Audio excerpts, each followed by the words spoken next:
هل أتى على الإنسان حين من الدهر لم يكن شيئا مذكورا إنا خلقنا الإنسان من نطفة أمشاج نبتليه فجعلناه سميعا بصيرا إنا هديناه السبيل إما شاكرا وإما كفورا إنا أعتدنا للكافرين سلاسل وأغلالا وسعيرا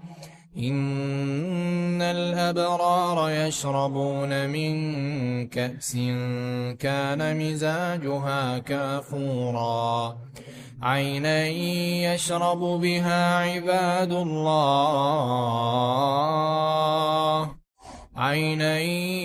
يشرب بها عباد الله يفجرونها تفجيرا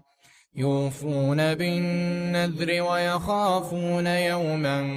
كان شره مستطيرا ويطعمون الطعام على حبه مسكينا ويتيما وأسيرا إنما نطعمكم لوجه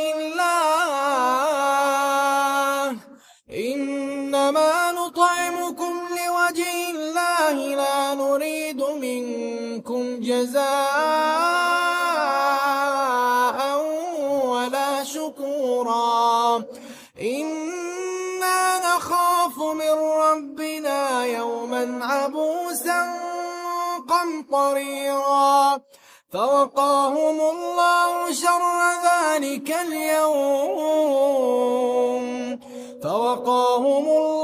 شر ذلك اليوم ولقاهم نضرة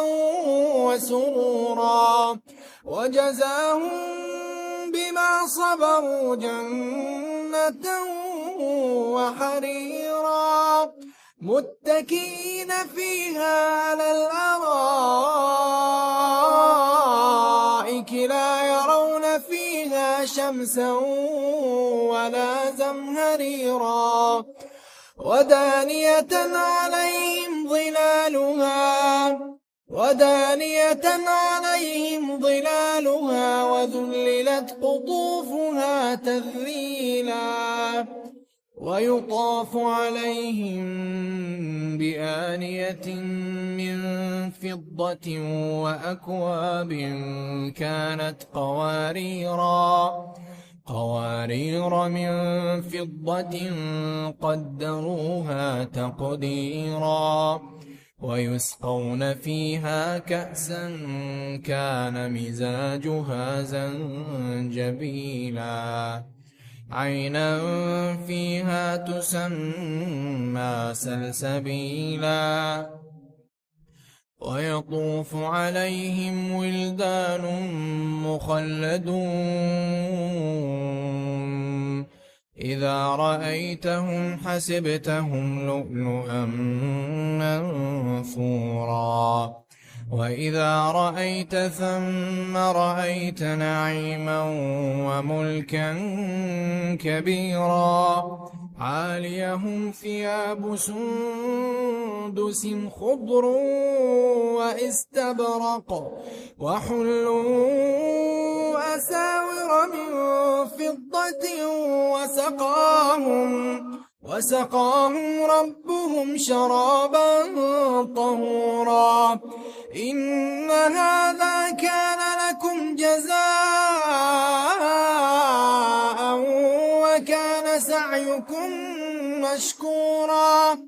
إنا نحن نزلنا عليك القرآن تنزيلا فاصبر لحكم ربك ولا تطع منهم آثما أو كفورا واذكر اسم ربك بكرة وأصيلا ومن الليل ومن الليل فاسجد له وسبحه ليلا طويلا إن هؤلاء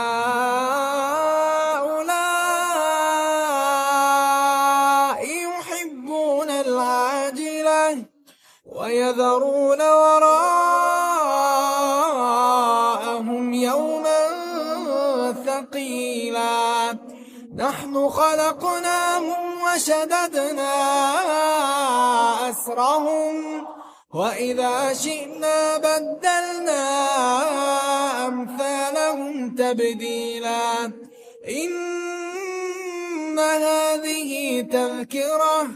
فمن شاء اتخذ إلى ربه سبيلا وما تشاءون إلا أن يشاء الله إن الله كان عليما حكيما يدخل من يشاء في رحمته والظالمين أعد لهم عذابا أليما